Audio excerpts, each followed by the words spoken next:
कोणत्याही मूलद्रव्याचा रासायनिक आणि त्याचा भौतिक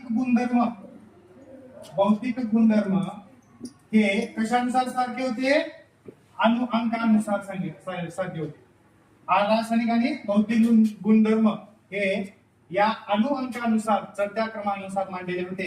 म्हणून हेनरी मोसलेला आधुनिक आवर्ती सारणीचा जनक असं म्हणतात. लक्षात घ्या. कोणाला? हेनरी मोसले.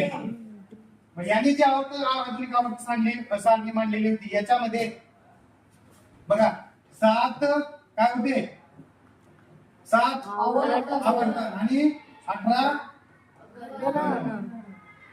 7 आवर्तन आणि 18 घन अशी पहिली परिपूर्ण आवर्त सारणी. ही परिपूर्ण आवर्त सारणी होती. म्हणजे याच्यामध्ये कोणताही दोष नव्हता.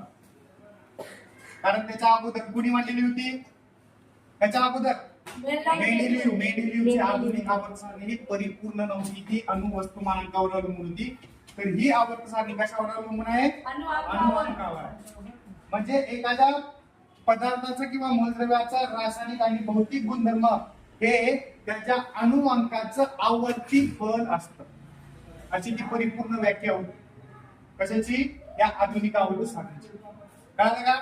मग एखाद्या आवर्तनामध्ये एखाद्या मूलद्रव्याचं स्थान किंवा त्याचे गुणधर्म प्रत्येक आवर्तनानुसार सारखे होते.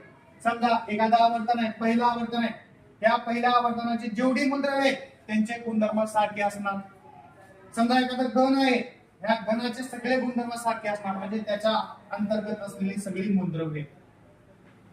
वरून खाली डावीकडून उजवीकडे जसं जसं जातो तसं तसं अंक हा वाढत जातो.